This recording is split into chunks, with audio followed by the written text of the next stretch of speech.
Naglabas na rin ng 125cc scooter ang Kawasaki. Magandang balita ito, lalo na't alam naman natin na maganda rin at matibay ang gawa ng Kawasaki. Kaya siguradong madami ang tatangkilik dito sa bagong motor na ito.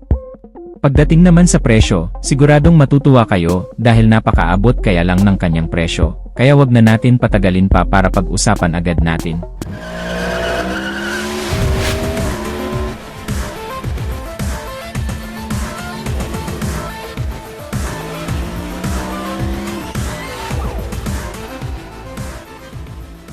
Ito ang Kawasaki Brasky 125, collaboration ito ng Malaysian company na Modernas, ibig sabihin sa Malaysia din manggagaling ang motorsiklo na ito. Sa Malaysia, ang pangalan ng scooter na ito ay Karisma 125 at 2022 pa ito ni-launch sa bansa nila. At base sa mga napanood nating review at feedback sa motor na ito, maganda at perfect pang araw-araw dahil matipid ito sa gasolina. Kaya naman masasabi kong tamang naging desisyon ng Kawasaki na dalhin din ito dito sa Pilipinas, lalo na't 70% ng mga motorista dito ay mas priority ang mga automatic na motorsiklo. Pagdating sa makina nito, ito ay 124.8cc air-cooled 4-stroke single overhead cam. Single cylinder 2 valves at ito ay fuel-injected na din. Ang compression ratio nito ay 10:1 at ang kanyang maximum power ay 9.3 horsepower at 7,500 rpm. With a maximum torque of 10 Nm at 6,000 rpm. Malaki din ang fuel capacity nito, 5.1 liters, kaya matagal bago ka maubusan ng gasolina. Kumukonsumo lang ito ng 43 to 45 km per liter. May mga convenient features din ito, kagaya ng built-in charging port, may bulsa sa harapan, merong 14 liters under seat storage, at merong hook sa harapan at malawak ang footboard kaya may paglalagyan ka ng mga dala mong gamit.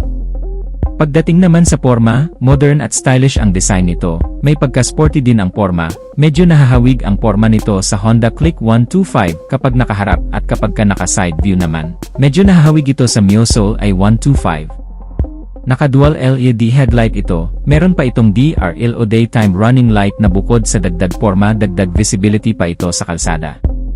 So dito pa lang sa harapan nito talagang napakaganda at very head-turner ang kanyang porma. Sa taillight naman naka-LED na din at malaki ang taillight nito, kaya kitang-kita talaga sa kalsada. Then yung mga turn signal lights naman ay nasa loob, pati dito sa likuran, napaka-sporty din ng kanyang disenyo.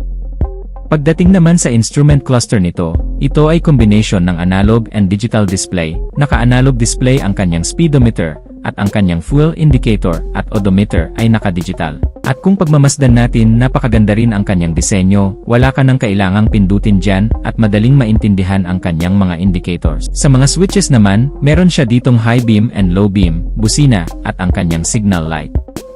Sa kabila naman ay kanyang hazard switch, push start at bukod sa kanyang electric push start ay meron pa itong kick start. Pagdating naman sa mga gulong nito, ang sukat ng kanyang gulong sa harapan ay 80/90/14, sa likod naman ay 90/90/14, at naka-tubeless na ito pareho, at napakaganda rin ang disenyo ng kanyang mugs. Hindi mo na kailangang iparepaint dahil color silver na ito at bumagay sa kanyang porma.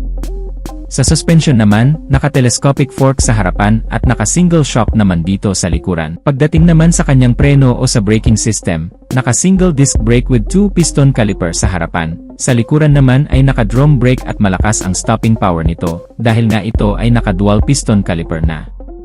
Maganda ang disenyo ng kanyang muffler. Meron itong heat guard kaya safe ang paa mo, dahil kahit madikit kayo dito hindi kayo mapapaso. Meron pa siyang end cap sa dulo. Color silver kaya bumagay din sa kanyang porma, dahil very average Filipino rider friendly ang motor na to, dahil napakababa lang ng kanyang seat height, 770mm lang ito. Kaya perfect na perfect talaga sa mga kahit mga 5 flat ang height kayang-kayang ay drive ang motor na to.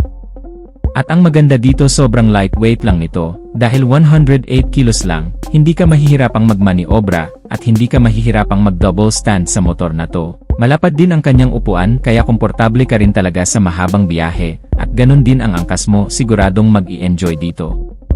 Napakaganda rin ang disenyo ng kanyang grab bar, ang color silver ay bumagay din sa kanyang disenyo, at kung mapapansin natin marami siyang mga decals at bumagay din naman sa kanyang porma, maganda ang color combination, yung ibang mga fairings. Dito parang naka-carbon fiber yung kanyang design at yung kanyang kulay ay glossy finish, medyo nahahawig talaga ang porma nito sa Honda Click 125 at kung pagmamasdan din natin may pagka-Muscle ay parang 2-in-1 ang motor na to kapag ka tititigan, pero medyo hawig lang naman dahil meron pa rin naman itong sariling disenyo.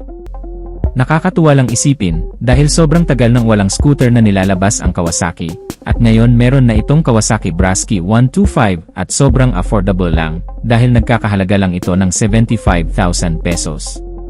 Price may vary without prior notice, kaya naman sigurado akong madami ang magkaka-interest bumili dito sa motor na to, dahil unang-una napakaganda ng kanyang disenyo, meron pa siyang mga convenient features, at napakatipid sa gasolina. So ano ang masasabi nyo dito sa bagong Kawasaki Brasky 125 na ito? Paki-comment nyo na lang sa baba ang inyong opinyon, at kung nagustuhan mo naman ang video nating to, just hit like. At kung bago ka lang sa aking YouTube channel, ay huwag kalimutang mag-subscribe. Paki-click na rin ang notification bell icon para sa mga susunod kong video ay updated ka palagi. So hanggang dito na lang muna tayo mga ka-Wizard Moto. Salamat sa walang sawang pagsuporta. Ride safe as always and God bless.